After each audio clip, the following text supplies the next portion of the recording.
അവന്റെ നോട്ടം നേരിടാനാവാതെ അവൾ അവനെ നെഞ്ചിലേക്ക് തന്നെ മുഖം കുളിപ്പിച്ച് ഒരു ചിരിയോടെ അവൻ അവളെ തന്റെ രണ്ട് കൈയാലും പൊതിഞ്ഞു പിടിച്ചുകൊണ്ട് കട്ടിലേക്ക് കിടന്നു. രണ്ടുപേരുടെ ചുണ്ടിലൊരു കുഞ്ഞു പുഞ്ചിരി തത്തി കളിച്ചിരുന്നു. ഇത്രകാലം ഒളിപ്പിച്ചു വെച്ച പ്രണയത്തിന്റെ പുഞ്ചിരി. ഞാൻ രാവിലെ എണീക്കുമ്പോഴും കാശി എന്നെ നെഞ്ചോട് ചേർത്ത് തന്നെ പിടിച്ചിട്ടുണ്ടായിരുന്നു. പ്രണയം മാത്രമായിരുന്നു എൻ്റെ മനസ്സ് നിറയെ.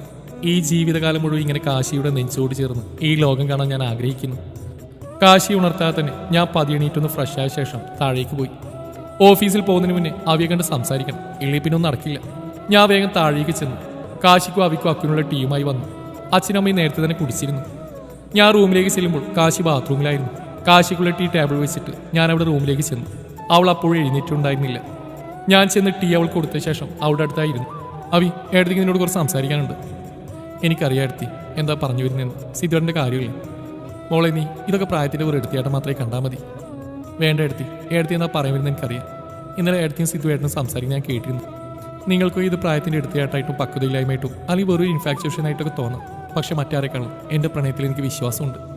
ഇന്നലെ സിദ്ധുവേട്ടൻ്റെ വായിൽ നിന്ന് തന്നെ എൻ്റെ പ്രണയത്തോടുള്ള വിശ്വാസക്കുറവ് കണ്ടപ്പോൾ വല്ലാതെ വേദനിച്ചിരുന്നു.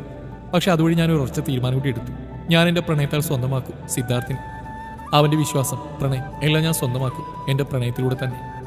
അത്രയ്ക്ക് ശക്തിയെ ആഴത്തിൽ വേരുറച്ചു പോയി സിദ്ധു എന്ന എൻ്റെ പ്രണയം.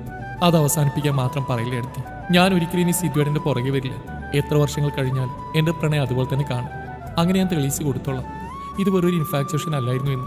അതുവരെ എന്നെ തടയരുത്. അവൾ ഉറപ്പോടെ എൻ്റെ മുഖത്ത് നോക്കി പറഞ്ഞു. എനിക്ക് മറിച്ചൊന്നും പറയാനില്ലായിരുന്നു. അവൾ തെളിയിക്കട്ടെ അവളുടെ പ്രണയം.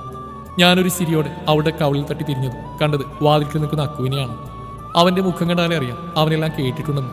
അവൻ എന്നെ നോക്കിയെന്ന് ചിരിച്ച ശേഷം ആ വീടടുത്തോട്ട് പോയി ഞാൻ പുറത്തേക്ക് ഇറങ്ങി. അവർക്കിടയിൽ ഇതുവരെ രഹസ്യങ്ങളൊന്നും ഉണ്ടായിട്ടില്ല. ഇപ്പം അത് അവനോട് പറയാത്തതിൻ്റെ ദേഷ്യവും അവന്. അത് അവരായിട്ട് തന്നെ തീർക്കട്ടെ. ഞാൻ റൂമിലേക്ക് വന്ന് ഓഫീസിലേക്ക് പോകാൻ റെഡിയാവാൻ തുടങ്ങി. ഞാൻ റെഡിയായിക്കൊണ്ടിരിക്കുമ്പോഴാണ് പെട്ടെന്ന് കാശിനെ പുറകിൽ നിന്ന് വന്ന് കെട്ടിപ്പിടിച്ച് ഞാൻ അവനെ ഞെട്ടി നോക്കിയപ്പോൾ എൻ്റെ കവിളിൽ ഉമ്മയും തന്നു എൻ്റെ മുമ്പിലിരിക്കുന്ന കാറിൻ്റെ ചാവി എടുത്ത് പുറത്തേക്ക് നടന്നു. ഞാനും പെട്ടെന്ന് തന്നെ റെഡിയായി താഴേക്ക് ചെന്നു. ബ്രേക്ക്ഫാസ്റ്റ് കഴിച്ച് ഞങ്ങൾ രണ്ട് ഓഫീസിലേക്ക് ഇറങ്ങി. ഇന്ന് പതിവിന് വിപരീതമായി ഞങ്ങൾ ഒരുപാട് സംസാരിച്ചു. ഞങ്ങളുടെ കളി ചിരികളാൽ നിറഞ്ഞൊരു യാത്ര. എന്തോ ആ സന്തോഷങ്ങൾക്കിടയിൽ എന്തോ ഒന്ന് മനസ്സിനെ വല്ലാതെ അലട്ടിക്കൊണ്ടിരുന്നു. ഓഫീസിലെത്തിയതും അങ്ങേര് വീണ്ടും ആ മുരടങ്കാശിയായി. ഇങ്ങയുടെ അന്യന്റെ സ്വഭാവം ഒരു കാലത്ത് മാറാൻ പോകുന്നില്ല. ബ്രേക്ക് ടൈമിൽ അവി പറഞ്ഞല്ലേ ഞാൻ സിദ്ധുവിനോട് പറഞ്ഞു. അവൻ കുറച്ചേരൊന്നും മിണ്ടാതിരുന്നു. അതിനുശേഷം അവൻ ആ ടോപ്പിക് സംസാരിക്കാതെ വേറെ കാര്യങ്ങൾ സംസാരിച്ച് ഞാനവൻ നിർബന്ധിക്കാൻ പോയില്ല. അവന് തന്നെ എന്തെങ്കിലും ഇതിനെക്കുറിച്ച് സംസാരിക്കണം എന്ന് തോന്നുമ്പോൾ സംസാരിക്കട്ടെ. ഞങ്ങൾ പിന്നെ വീണ്ടും വർക്കിലേക്ക് തിരിഞ്ഞു. കുറച്ച് ദിവസം ഓഫീസിലേക്ക് വരാത്തതുകൊണ്ടാണ് കാശി കുറച്ചധികം വർക്കുണ്ടായിരുന്നു. അതുകൊണ്ട് തന്നെ ഞങ്ങൾ രണ്ടും കുറച്ച് താമസിച്ചാണ് ഇറങ്ങിയത്. ഞാൻ കാറിലേക്ക് കയറിയതും കാശി ചോദിച്ചു, മാളു, നമുക്കൊന്ന് കറങ്ങിയിട്ടൊക്കെ വീട്ടിൽ പോവാം, ഒരു ചെറിയ ഡ്രൈവ് എന്ന് പറയുന്നു. ഞാൻ അന്നേരം തന്നെ സമ്മതിച്ചു. ഒരു നൈറ്റ് റൈഡൊക്കെ പോയിട്ട് എത്ര കാലമായി. അങ്ങനെ കാശി വണ്ടി മുന്നോട്ടെടുത്തു. ഞങ്ങളുടേത് മാത്രമായ കുറച്ച് നിമിഷങ്ങൾക്ക് വേണ്ടി. അവരുടെ വണ്ടി ഓഫീസ് കോമ്പൗണ്ട് കടന്നുപോയതും അവിടുന്ന് ഒരു കോള് പോയി. ഹലോ സർ, അവരിവിടുന്ന് ഇറങ്ങി. അത് പറഞ്ഞു കഴിഞ്ഞതും ആ കോള് കട്ടായി. മറ്റേയാൾ മറ്റൊരു കോൾ കൂടെ ചെയ്തു. ഹലോ, റാമാണ്.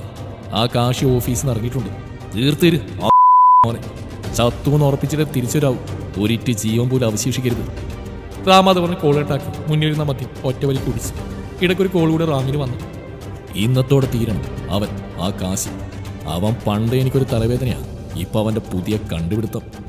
ഇനി ഒന്നിനവൻ ബാക്കി കാണരുത്. തീരുന്നവൻ. അവൻ്റെ അവസാനത്തെ അത്താഴമുണ്ണാൻ ഹോട്ടൽ സീ പാൽസിലോട്ട് കയറിയിട്ടുണ്ട്. അവിടെ നിന്ന് ഇറങ്ങിയാൽ പിന്നെ അവൻ ജീവനോടെ കാണില്ല. അയാൾ ആർത്തി ചിരിച്ചുകൊണ്ട് പറഞ്ഞു. കാശി മാളു ഇതേ സമയം ഹോട്ടൽ ഫുഡ് കഴിക്കാൻ കയറി. കിച്ചുവിൻ്റെ വണ്ടി കാശി നിൽക്കുന്നിടത്തേക്ക് കുതിച്ചു.